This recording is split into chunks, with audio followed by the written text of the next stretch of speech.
Hello everyone, my name is Poonam and welcome back to my channel Smart Study with Therapy. So friends, आज की class हमारी science से related है। Science में बात करी जाए तो हम लोग का चैप्टर चल रहा था रेस्पिरेटरी सिस्टम, जिसे हिंदी में श्वसन तंत्र बोलते हैं, ठीक है। जिसमें हम लोग बात कर रहे थे, पिछली क्लास में हम लोगों ने पढ़ा था ह्यूमन रेस्पिरेटरी सिस्टम यानी मानव श्वसन तंत्र में कौन कौन से अंग पार्टिसिपेट करते हैं उनके बारे में पढ़ा था, ठीक है। सो एक बार उसे रिकॉल कर लेते हैं, उसके बाद आज की क्लास जो भी आगे हमें बताना है वो बताएंगे, ठीक है। सो एक बार रिकॉल करते हैं पिछली क्लास में हम लोगों ने क्या क्या पढ़ा था। हमने बताया था पिछली क्लास में ह्यूमन रेस्पिरेटरी सिस्टम, जो रेस्पिरेटरी सिस्टम है मानव का, उसमें कौन कौन से अंग पार्टिसिपेट करते हैं उनके बारे में बताया था। सो एक बार वो सारे अंग रिकॉल कर लेते हैं, ठीक है। सबसे पहला बताया था नासा छिद्र, ठीक है। क्या है? नासा छिद्र। दूसरा क्या है? दूसरा बताया था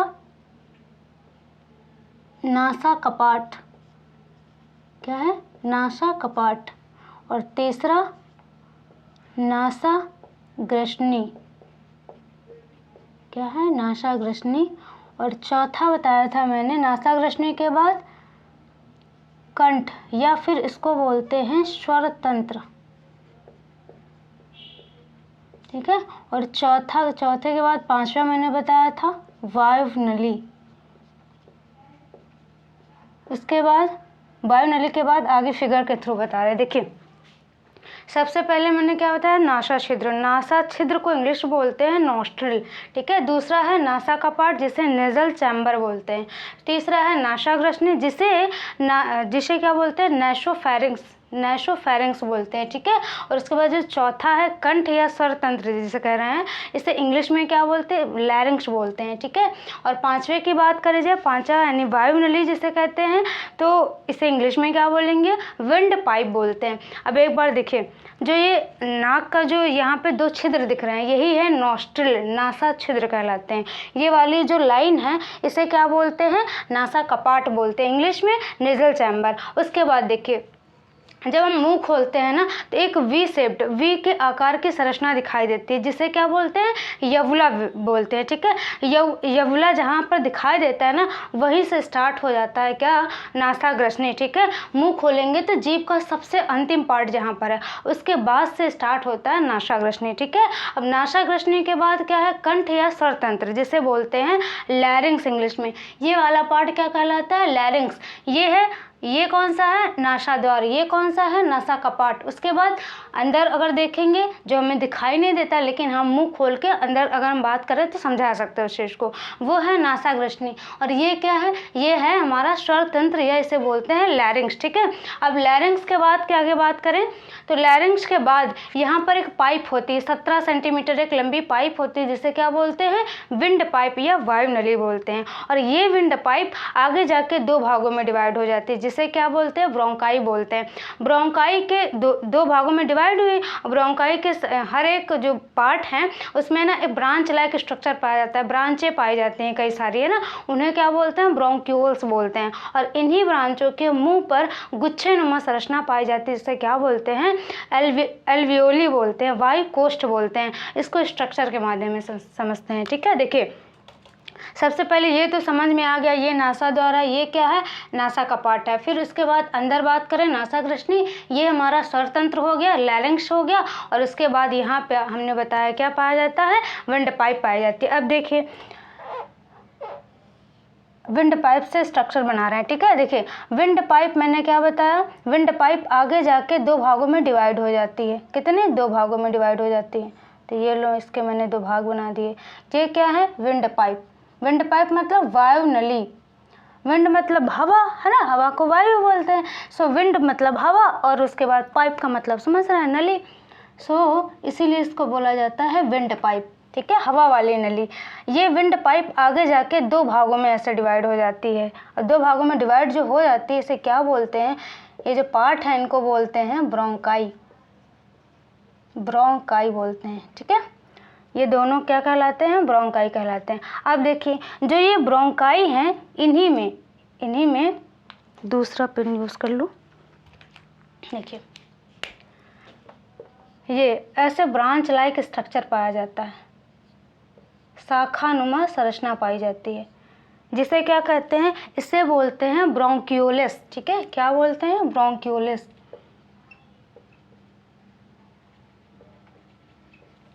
ब्रोंकियोलस बोलते हैं।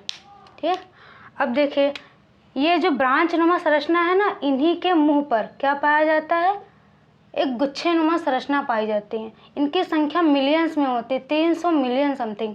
ठीक है, ऐसे ये गुच्छे नुमा जो संरचनाएं हैं इनको बोलते हैं वायु कोष्ठ, एल्वियोली बोला जाता है। क्या कहते हैं, वायु कोष्ठ, या इंग्लिश में एल्वियोली। और जो ये वायु कोष्ठ है ना, इन्हीं में क्या होती है, हवा आकर भरती है। जो हमारी ऑक्सीजन होती है ना, वो कहाँ इकट्ठा होती है, इन्हीं एल्वियोली में इकट्ठा होती है। ठीक है, अब मैंने क्या बताया, नासा छिद्र हो गया, ये नासा का पार्ट हो गया, फिर वहाँ पे नासा ग्रसनी, फिर इधर यहाँ वाला पार्ट क्या कहलाएगा हमारा, वो कहलाएगा स्वरतंत्र, या फिर उसे कंठ बोलेंगे। ये आगे जाके एक पाइप की संरचना में कन्वर्ट हो जाता है, यानी एक पाइप में संरचना पाई जाती है। उसके बाद उसे क्या बोलते हैं, विंड पाइप बोलते हैं। ये विंड पाइप यानी जो वायु नली है वो आगे जाके 2 भागों में डिवाइड हो जाती है ना, जैसे क्या बोलते हैं, ब्रोंकाई बोलते हैं। और ये जो ब्रोंकाई हैं, इन्हीं में ऐसे छोटे छोटे कई सारे ब्रांच लाइक स्ट्रक्चर पर शाखानुमा संरचना पाई जाती है, जिसे बोलते हैं ब्रोंकियोलस, है ना। और ये जो ब्रोंकियोलस हैं, मतलब ये इतने सारे जो बहुत सारी पाई जाती हैं, सिर्फ ये समझाने के लिए यहाँ मैंने बनाया है। तो जो ये ब्रोंकियोलस हैं, इन्हीं के मुँह पर गुच्छे नुमा या बैलून लाइक बोल सकते हैं, है ना, गुब्बारे के नुमा संरचना पाई जाती है, जिसे क्या बोलेंगे, वायु कोष्ठ बोलते हैं। और जो वायु कोष्ठ है, इन्हीं में ऑक्सीजन क्या होती है, इकट्ठा होती है हमारी। अब आगे बात करते हैं, अगर यही चीज़ जो ये हमने बनाया है, इसी को क्या करूँ मैं, एक बाउंड्री से ऐसे बंद कर दूँ, तो क्या हो गया, हमारा फेफड़ा हो गया। तो इसी को हम क्या बोलते हैं, फेफड़ा है हमारा, है ना। जबकि ओरिजिनल रूप से देखा जाए तो फेफड़ा का क्या है, यही सारे संरचना है। लेकिन जब इसे एक बाउंड्री से कवर्ड कर दिया जाता है, तो उसे क्या कहते हैं, वही लंग्स कहलाता है ना। तब आगे पार्ट क्या कहलाएगा, यहाँ पे 6 पार्ट हो जाएगा लंग्स। और लंग्स में जो जो चीज़ें पाई जाती हैं उनकी बात अभी बताएंगे ना। उसके बाद 7वें नंबर पर यहाँ पर एक मांस का टुकड़ा पाया जाता है, सी शेप्ड स्ट्रक्चर में होता है। ठीक है, जिसे क्या बोलते हैं, डायाफ्राम बोलते हैं, डायाफ्राम बोलते हैं। तो आगे का पार्ट क्या कहलाएगा, डायाफ्राम।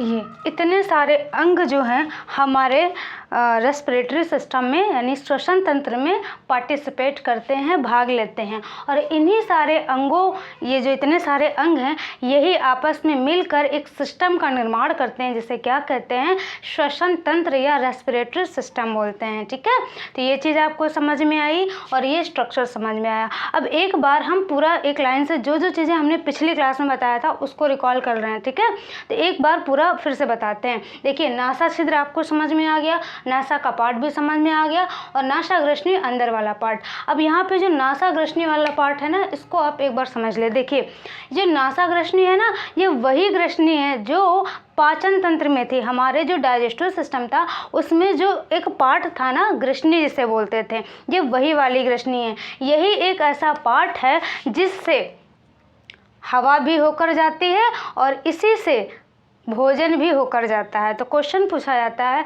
कौन सा ऐसा पार्ट है हमारे शरीर का जिससे हवा और खाना, भोजन जो है वो भी होकर जाता है, एक साथ नहीं जाता है, सिर्फ क्या होता है, दोनों गुजरते हैं उस रास्ते से। वो कौन सा पार्ट है, वो है ग्रसनी। कौन सा है, इसमें हवा और साथ में भोजन दोनों गुजरते हैं। यही एक ऐसा पार्ट है जहाँ से हवा और भोजन दोनों गुजरते हैं, वायु और भोजन दोनों गुजरते हैं, लेकिन एक साथ नहीं गुजरते। अब इसको कैसे समझेंगे, आप पानी लीजिए, पानी अगर हम भोजन की बात करें तो भोजन ही ठीक है। आप खाना जब खाते हैं ना, तो जब खाना खाते हैं तब तो कोई दिक्कत नहीं, तब तो इस वाले पाथ से जो ये ग्रसनी है इससे वायु जाएगी। लेकिन जैसे ही खाने को आप अंदर निगलेंगे, है ना, खाना जब मुंह में चबा रहे हैं उसके बाद जब निगलेंगे ना, तो आप सांस नहीं लेंगे। ये करके देखना, वैसे किया ही होगा कि जब पानी पीते हैं ना तब भी हम सांस नहीं ले सकते। जब पानी मतलब पानी जब मुंह में मतलब क्या बोलते हैं उसको घूट जाएंगे जब, है ना, अंदर जब गटक जाएंगे तब सांस लेंगे, लेकिन जब पी रहे होंगे उस समय सांस नहीं ले सकते आप। यही कारण है कि वही मैं बता रही हूँ कि जो नासाग्रसनी है ना, यहाँ से हवा और भोजन, पानी की बात करें वो भी सब इसी से गुजरते हैं देखा जाए, लेकिन एक साथ नहीं गुजरते। बस ये चीज़ याद रखनी है। ये हुआ तीसरा पार्ट, ठीक है। अब आगे बात करते हैं कंठ या स्वरतंत्र की बात करें। हमने बताया था ये जो कंठ और स्वरतंत्र है ना, ये क्या करता है, स्वर जो ध्वनि उत्पन्न करने का काम करता है। यहीं से जो हमारी आवाज़ है ना, जो आवाज़ हम बोल पाते हैं ना, इसी की वजह से बोल पाते हैं। यहाँ पर 9 प्रकार के वोकल कार्ड प्रेजेंट होते हैं। तो आपको लगता होगा ये वोकल कार्ड क्या है, तो समझते हैं। देखिए वोकल कार्ड क्या है, ये बहुत ही महीन मांसपेशियों की पट्टियाँ होती हैं। कहाँ पर, हमारा जो ये लैरिंक्स है यानी जो ये कंठ है ना, इसके पीछे बहुत ही महीन मांसपेशियों की पट्टियाँ होती हैं, जिन्हें बोलते हैं क्या, वोकल कार्ड। और ये करती क्या है, तो ये ध्वनि उत्पन्न करने में हेल्प करती हैं, ठीक है। और ये क्वेश्चन पूछा गया था कितने प्रकार के वोकल कार्ड प्रेजेंट होते हैं। तो आई थिंक आपको वोकल कार्ड का मतलब समझ में आया होगा।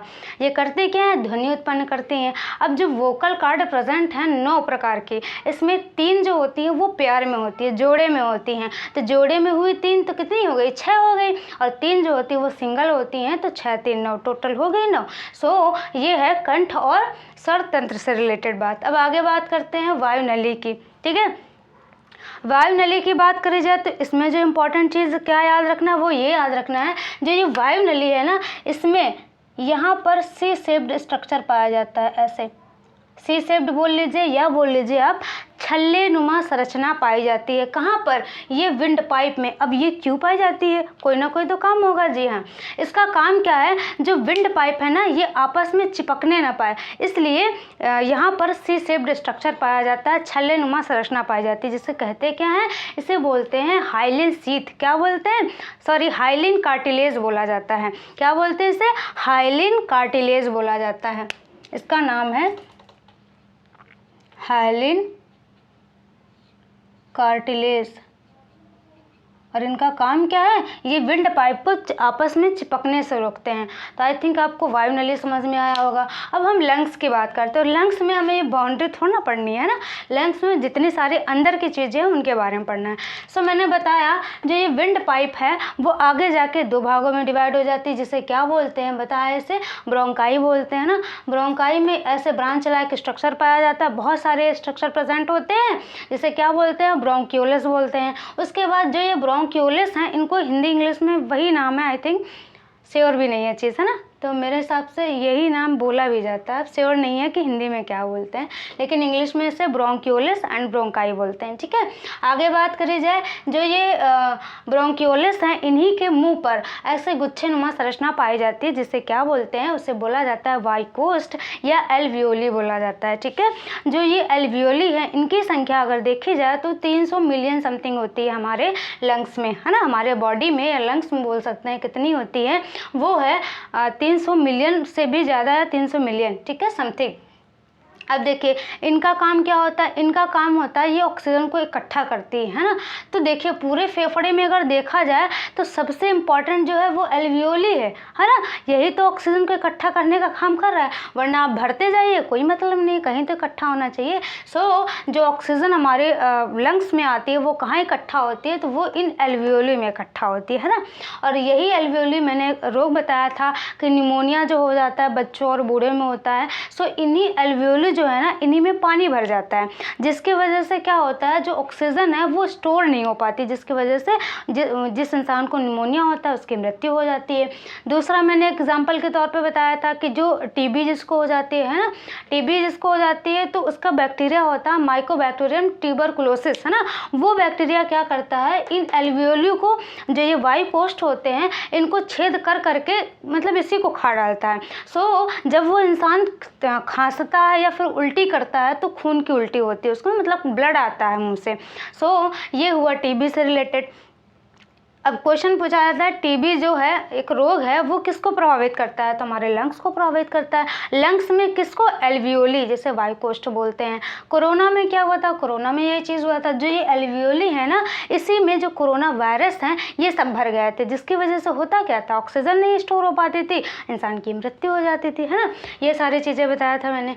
अब देखिए आगे आगे क्या बात करते हैं। ये एल्वियोली की बात आपको समझ में आई होगी, ये स्ट्रक्चर समझ में आया होगा। अब देखिए जो हमारा ये लंग्स है ना, वो टोटल इसमें 5 लोब प्रेजेंट होते हैं, मतलब 5 भागों में डिवाइड होता है।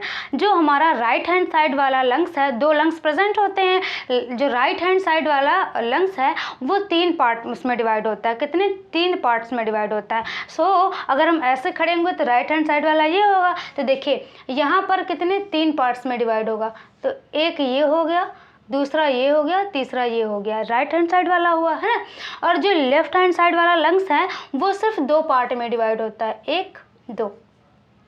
इस प्रकार हमारे लंग्स में टोटल कितने लोब्स प्रेजेंट है, तो 5 लोब प्रेजेंट है। राइट हैंड साइड में कितने हैं, 3 हैं, और लेफ्ट हैंड साइड में 2 हैं। और चीज़ क्या है इसके बाद, देखिए जो हमारा लंग्स है ना, ये बाहर की तरफ, लंग्स बाहर की तरफ एक डबल लेयर से क्या होता है, घिरा होता है। दो परत वाले आवरण से घिरा होता है। हमारा लंग्स बाहर से 2 परत वाले आवरण से घिरा होता है, ठीक है। ऐसे 2 लेयर प्रेजेंट होती हैं, जिसे क्या बोलते हैं, ओवरऑल इसे क्या बोलते हैं, इसे बोला जाता है प्ल्यूरा। ये दिख नहीं रहा होगा आई थिंक आपको, इसे बोला जाता है प्ल्यूरा, ठीक है। अगर हम जो लेयर मैंने बनाया है, जो 2 लेयर बनाए, इसको बोलते हैं, जो बाहर वाली लेयर है इसको बोलते हैं पेराइटल प्ल्यूरा, और जो अंदर वाली लेयर है इसको क्या बोलते हैं, विसरल प्ल्यूरा बोलते हैं। और इसके अंदर इन दोनों लेयर के बीच में ऐसे लिक्विड भरा होता है, एक फ्लूइड भरा होता है, जिसको बोलते हैं कौन सा, ये प्लूरल फ्लूइड बोलते हैं। यानी कि जो ये लंग्स का आवरण है ना, फुफ्फुसीय द्रव बोला जाता है, इसको फुफ्फुस आवरण भी बोला जाता है। अगर हिंदी में बात करें तो फुफ्फुस आवरण बोलते हैं, क्या बोलते हैं, फुफ्फुस आवरण, ठीक है, ये बोला जाता है। लेकिन ये क्वेश्चन नहीं, मतलब क्वेश्चन जब पूछता है ना, तो ये चीज़ नहीं ऑप्शन में देता है फुफ्फुस आवरण, क्योंकि ये सबको पता है कि फुफ्फुस किसको कहा जाता है, लंग्स को कहा जाता है, तो ये उसी का आवरण होगा। सो ये नहीं देता, वो देता है प्ल्यूरा। सो आपको पता होना चाहिए कि प्ल्यूरा किसका आवरण है, वो है लंग्स का, है ना। अब आगे बात करी जाए, ये सारी चीज़ें मैंने बता दिया, और क्या बचा इसमें, और कुछ नहीं बता, सारी चीज़ें मैंने बता दी। सो ये था हमारा पिछली क्लास का रिवीजन, है ना। पिछली क्लास में ये सारी चीज़ें मैंने बताई थी। अब आज की क्लास से रिलेटेड बात करते हैं, ठीक है। चलिए ऐसे बना रहने दीजिए। हमने देखो बताया था जो रेस्पायरेशन है, यानी जो श्वसन है, अपने ह्यूमन रेस्पायरेटरी सिस्टम की बात कर रहे हैं, ठीक है। जो रेस्पायरेशन है इसको हम क्या कर सकते हैं, 3 भागों में डिवाइड कर सकते हैं। हमने इस चीज़ को बताया था, है ना। अब ये साफ कर दूँ, ऐसे तो समझ ज़्यादा अच्छे से आएगा। इसको यहाँ मैं लिख दूँ, इसको बोलते हैं प्ल्यूरा, ठीक है। अब देखें, हमने बताया रेस्पायरेशन को हम तीन पार्ट में डिवाइड करके पढ़ेंगे, ठीक है। अब वो 3 पार्ट कौन कौन से हैं, पहला है बाह्य श्वसन, क्या है, बाह्य श्वसन, जिसे इंग्लिश में बोलते हैं एक्सटर्नल रेस्पायरेशन, ठीक है। और दूसरा है गैसीय परिवहन, गैसीय परिवहन, ठीक है। इसको इंग्लिश में बोलेंगे ट्रांसपोर्टेशन ऑफ गैसेस, ठीक है। अब ये चीज़ तो आपको समझ में आ गई होगी, है ना, क्योंकि वो रिवीजन ही था, सब चीज़ें क्लियर हो गई होंगी। अब तीसरा पार्ट क्या है, वो है आंतरिक श्वसन। वो क्या है, आंतरिक श्वसन, जिसे बोलते हैं इंटरनल रेस्पायरेशन, इंटरनल रेस्पायरेशन, या एक और नाम से इसे जाना जाता है सेलुलर रेस्पायरेशन बोला जाता है, सेलुलर रेस्पायरेशन। क्यों, क्योंकि इसको हिंदी में बोलते हैं कोशिकीय श्वसन, ठीक है। ऐसा क्यों बोला जाता है इसे? क्योंकि जो ये वाला रेस्पिरेशन है वो कहाँ होता है? सेल के अंदर होता है। इसे इंग्लिश में बोलते हैं ट्रांसपोर्टेशन ऑफ गैसेस।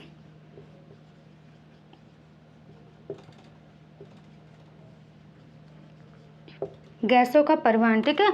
और ये एक्सटर्नल रेस्पिरेशन, बाह्य श्वसन। अब देखिए, हम सबसे पहले बाह्य श्वसन की बात कर लेते हैं, उसके बाद गैसीय परिवहन, और ये थोड़ा लंबा है तो इसको नेक्स्ट वीडियो में बताएंगे, ठीक है। अब देखिए, बाह्य श्वसन किसे कहते हैं? बाह्य श्वसन में क्या होता है? गैसों का आदान प्रदान होता है। अब थोड़ा सा याद करिए, मैंने ब्रीदिंग बताया था, है ना, ब्रीदिंग बताया था, जिसे हिंदी में बोलते हैं श्वासोच्छ्वास। क्या बोलते हैं? श्वासोच्छ्वास बोलते हैं, और इंग्लिश में ब्रीदिंग बोलते हैं। तो ब्रीदिंग में क्या है? ब्रीदिंग किसे कहते हैं? बाहर से वायु को ग्रहण करना और फिर बाहर निकालना, यही है ब्रीदिंग, है ना। अब इसके अंतर्गत क्या आएगा? ब्रीदिंग आएगा। श्वसन, बाह्य श्वसन का मतलब होता है गैसों का आदान प्रदान। क्या कहलाता है? बाह्य श्वसन कहलाता है। वो भी बाहर का जो होता है सारा सिस्टम, है ना, वो कहलाता है। अब इसमें क्या आ जाएगा? ब्रीदिंग आएगा। इसमें क्या आ जाएगा? ब्रीदिंग। ब्रीदिंग क्या है?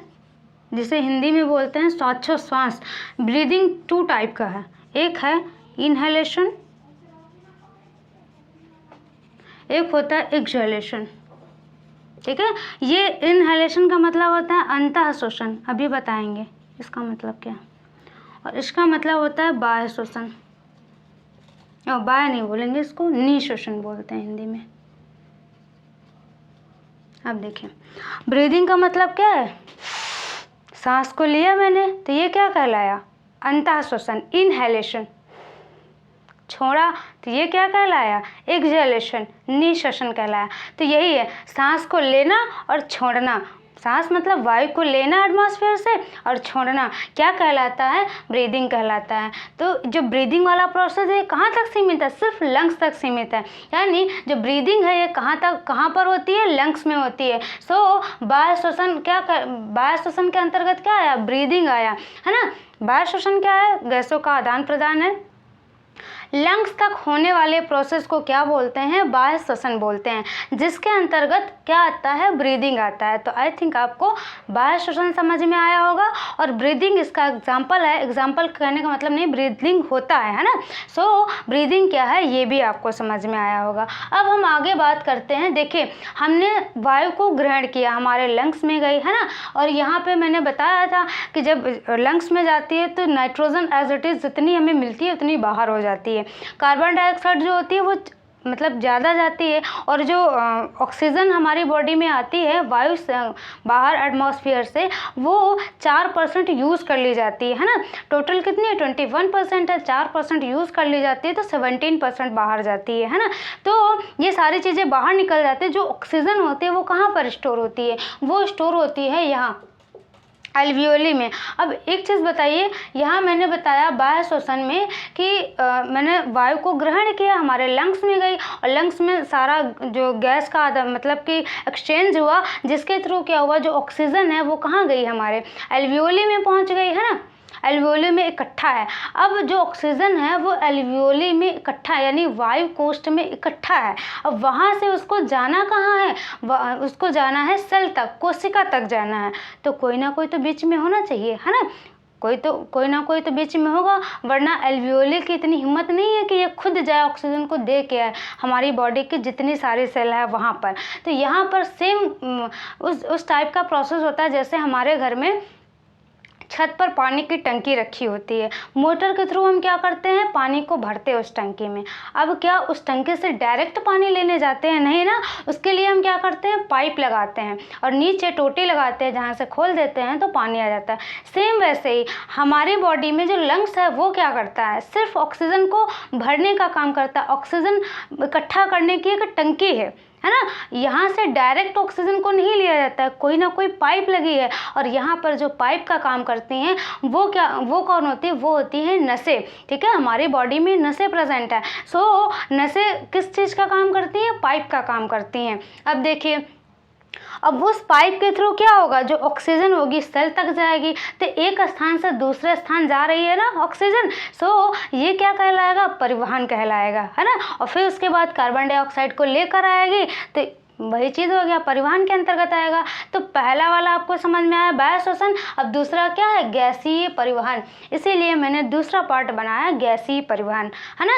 हमने वायु को लिया, हमारे लंग्स में गई, ऑक्सीजन कहाँ इकट्ठा हुई, एल्वियोली में, और एल्वियोली से जो ऑक्सीजन है वो कहाँ जाएगी, सेल तक जाएगी। सो ये प्रोसेस जो होगा, जिसके थ्रू होगा, जैसे भी होगा, जिसके भी थ्रू होगा, वो क्या कहलाएगा, परिवहन कहलाएगा, है ना। सो दूसरा पार्ट क्या है, परिवहन। अब परिवहन समझते हैं। परिवहन किन चीज़ों का होगा, ऑक्सीजन का, कार्बन डाइऑक्साइड का होगा, है ना। पहला किसका है, ऑक्सीजन का है, और दूसरा किसका है, कार्बन डाइऑक्साइड का।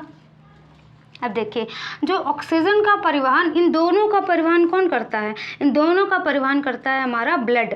और ब्लड में भी क्या प्रेजेंट है, ब्लड में भी कौन करता है, ब्लड में करती है आरबीसी हमारी, ठीक है।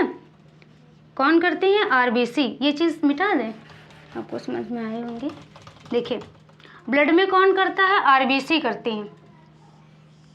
मैंने बताया जो गैसीय परिवहन है, इनमें किन गैसों का परिवहन होता है, O2 और CO2 का होता है। किसके द्वारा होता है, ब्लड के द्वारा। ब्लड में भी किसके द्वारा होता है, वो है आरबीसी के द्वारा, ठीक है। और आरबीसी में भी किसके द्वारा होता है, तो वो होता है हीमोग्लोबिन के द्वारा। क्योंकि हीमोग्लोबिन कहाँ प्रेजेंट होता है, आरबीसी में प्रेजेंट होता है हीमोग्लोबिन। हीमोग्लोबिन को शॉर्ट में HB लिख सकते हैं, ठीक है। HB से रिप्रेजेंट किया जाता है, प्रदर्शित किया जाता है। हमने बताया ब्लड में क्या प्रेजेंट है, आरबीसी। आरबीसी में क्या है, हीमोग्लोबिन प्रेजेंट है। यही हीमोग्लोबिन क्या करेगा, अब सबसे पहले समझ लेते हैं किसके बारे में, ऑक्सीजन के बारे में। यही हीमोग्लोबिन इस ऑक्सीजन को लेगा, ठीक है। जब ये ब्लड आएगा कहाँ पर, हमारे लंग्स के पास आएगा, है ना। तो लंग्स में मैंने बताया, ब्लड में मैंने बताया आरबीसी प्रेजेंट। आरबीसी में क्या, हीमोग्लोबिन है। और ये हीमोग्लोबिन जब ब्लड के थ्रू कहाँ आएगा, लंग्स के पास आएगा ना, तो ये क्या करेगा, इस ऑक्सीजन से मिलकर, यही इस ऑक्सीजन से मिलकर क्या बनाएगा, HbO2 बना लेगा, ठीक है। जुड़कर ये क्या बनाएगा, HbO2 बनाएगा, जिसे क्या बोलते हैं, ऑक्सी हीमोग्लोबिन कहा जाता है, ठीक है। इसे क्या कहते हैं, ऑक्सी हीमोग्लोबिन कहा जाता है। अब ये हीमोग्लोबिन कहाँ जाएगा, यहाँ है हमारी सेल, मान लीजिए, है ना। यहाँ क्या है, सेल। और जब ये हीमोग्लोबिन इस सेल के पास आएगा, सेल मतलब कोशिका, जब ये जो ऑक्सी हीमोग्लोबिन बना है, जब ये सेल के पास आएगा ना, तो ये फिर से ब्रेक डाउन हो जाएगा, है ना, टूट जाएगा। कौन ब्रेक डाउन होगा, ये ऑक्सी हीमोग्लोबिन, ये टूट जाएगा। तो फिर किसमें, HB और O2 इसमें कन्वर्ट हो जाएगा टूट के। और ये ऑक्सीजन किसको देगा, सेल को देगा। सेल क्या करेंगी, माइटोकॉन्ड्रिया के पास भेजेंगी। सेल में क्या प्रेजेंट है, माइटोकॉन्ड्रिया प्रेजेंट है। सो ये क्या करेंगी, माइटोकॉन्ड्रिया को देंगी, और माइटोकॉन्ड्रिया क्या करेगी, एनर्जी बनाएगी, है ना, ऑक्सीडेशन का प्रोसेस करके। ये यहाँ पे आपको समझ में आएगा, सिर्फ इस चीज़ को समझ लीजिए, ठीक है।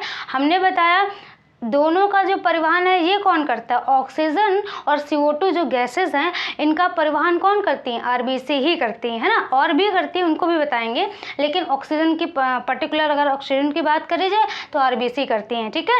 अब दोनों का परिवहन कौन करती है, आरबीसी करती हैं। अब इसके बाद हम सबसे पहले इसकी बात कर लेते हैं, फिर इसकी बात करेंगे। हम ऑक्सीजन की बात कर रहे हैं ना। ऑक्सीजन का जो परिवहन है वो किसके द्वारा होता है, ब्लड के द्वारा होता है। ब्लड में क्या प्रेजेंट होती है, आरबीसी। तो ओवरऑल तो ब्लड के द्वारा होता है, लेकिन अगर पर्टिकुलर बात करी जाए आरबीसी में भी कौन प्रेजेंट है, वो उसमें प्रेजेंट है हीमोग्लोबिन। और हीमोग्लोबिन के द्वारा अगर मतलब तीनों ऑप्शन में हो, ब्लड हो, आरबीसी हो, हीमोग्लोबिन हो, सो उस जब क्वेश्चन में तीनों जहाँ पर होंगे उसमें क्या सही हो जाएगा, हीमोग्लोबिन सही हो जाएगा। क्यों, क्योंकि यहाँ पर जो ऑक्सीजन को ले जाने का काम करता है हीमोग्लोबिन करता है। ये हीमोग्लोबिन रुधिर के थ्रू, खून के थ्रू या ब्लड के थ्रू कहाँ जाता है, लंग्स के पास जाता है। और लंग्स में क्या होती है, ऑक्सीजन प्रेजेंट होती है। और ये जो हीमोग्लोबिन है इस ऑक्सीजन से मिलकर क्या बनाता है, जुड़ जाता है और बनाता है ऑक्सी हीमोग्लोबिन। इसको ना हीमोग्लोबिन को HB से रिप्रेजेंट किया जाता है, ठीक है।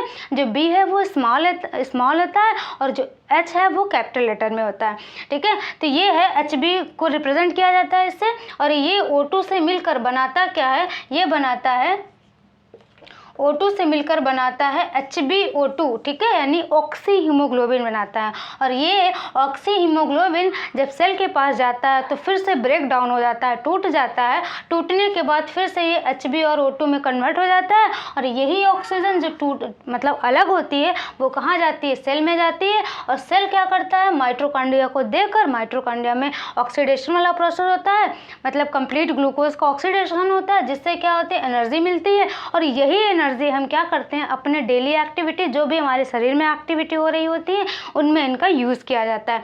अब देखिए, जिन लोगों में हीमोग्लोबिन की मात्रा कम होती है ना, अब एक बार सोच के देखिए, जिन लोगों में हीमोग्लोबिन की मात्रा कम होती है वो लोग बहुत जल्दी थक जाते हैं। अब इसका कारण क्या है समझते हैं। देखिए, जिन लोगों में हीमोग्लोबिन की मात्रा कम होगी ना, उनमें क्या है, ऑक्सीजन हीमोग्लोबिन का मतलब क्या है, एक बार देखिए इधर, Hb अगर कम तो क्या हुआ, RBC, इसका मतलब क्या, RBC कम, है ना, क्योंकि जो हीमोग्लोबिन है वो कहाँ प्रेजेंट है, RBC में प्रेजेंट है। मान लीजिए टोटल होने चाहिए 15, है ना, टोटल 15 होनी चाहिए और हैं कितनी, 4 हैं, तो इसका मतलब क्या हुआ, अब यहाँ पर 15 RBC थी, तो यहाँ पर मान लेते हैं सपोज 15 RBC थी, है ना, 15 RBC थी तो 15 हीमोग्लोबिन हो गए, है ना। और जब 4 RBC हैं तो RBC में ही तो हीमोग्लोबिन प्रेजेंट है, 4 RBC हैं तो 4 हीमोग्लोबिन हो जाएंगे। ये चीज़ तो आपको समझ में आएगी, है ना। सो देखिए, हम बता रहे थे अगर हीमोग्लोबिन कम, इसका मतलब क्या हुआ, RBC कम, और RBC कम तो क्या बोलते हैं कि ब्लड में हीमोग्लोबिन की मात्रा कम है। सो देखिए, अब हम ये बता रहे थे कि जिनमें हीमोग्लोबिन की मात्रा कम होती है वो बहुत जल्दी थक जाते हैं। उसका कारण क्या है, हीमोग्लोबिन की मात्रा कम है, इसका मतलब क्या हुआ कि ऑक्सीजन को ले जाने वाला जो ले जाने का काम कर रहा है वही कम है, तो कम ऑक्सीजन ले जाएगा, है ना। सेल तक कम ऑक्सीजन पहुंचेगी, जितनी हमारी बॉडी में सेल प्रेजेंट है वहाँ पे क्या है, कम ऑक्सीजन पहुंचेगी। और कम ऑक्सीजन पहुंचेगी तो जो ऑक्सीडेशन होगा वो कम होगा, ऑक्सीडेशन से ही तो एनर्जी प्राप्त होगी। ग्लूकोज का जो ऑक्सीडेशन है उससे क्या होगी, कम एनर्जी प्राप्त होगी। कहने का मतलब ओवरऑल ये है कि अगर कम हीमोग्लोबिन है सो ऑक्सीजन कम मात्रा में जाएगा हमारी बॉडी में। अगर जो सारी सेल्स हैं अगर कम मात्रा में गया तो कम एनर्जी प्रोड्यूस होगी, और कम एनर्जी प्रोड्यूस होगी तो इसका मतलब क्या हुआ, एनर्जी नहीं है तो हम थोड़ा सा काम करेंगे, थक जाएंगे। तो समझ में आया कि जिनमें हीमोग्लोबिन की मात्रा कम होती है वो क्यों जल्दी थक जाते हैं, क्योंकि एनर्जी उतनी प्रोड्यूस नहीं हो पाती है ना। इसीलिए जितना हीमोग्लोबिन होना चाहिए उतना रहना चाहिए। अगर है कम तो इसका मतलब फिर दिक्कत होगी। अब ये होता है ऐसा, ठीक है। तो आपको ये चीज़ समझ में आई। गैसीय परिवहन में ऑक्सीजन का कैसे परिवहन होता है ये चीज़ आपको समझ में आई ना। अब हम आपसे अगर क्वेश्चन पूछे कि ऑक्सीजन का परिवहन हमारी बॉडी में किसके द्वारा होता है तो आप क्या बताएंगे, हीमोग्लोबिन, है ना। और हीमोग्लोबिन अगर ऑप्शन में नहीं है तो RBC यदि है तो RBC मारिए, RBC नहीं है तो ब्लड तो होना ही है। तो ये चीज़ याद रखना, अगर तीनों रहेंगे तो उसमें क्या सही हो जाएगा, हीमोग्लोबिन सही होगा, क्योंकि मेन काम तो यही करता है। ये सब तो लाने ले जाने का काम करते हैं सिर्फ। अब हीमोग्लोबिन की इतनी क्षमता तो है नहीं कि वो तुरंत जाएगा और लंग से ऑक्सीजन लाएगा और सारी सेल को दे देगा। वो भी किसी का सहारा लेगा। किसका सहारा लेगा, RBC का सहारा लेगा। और RBC किसका सहारा लेंगी तो वो लेंगी ब्लड का, है ना। तो ये सारा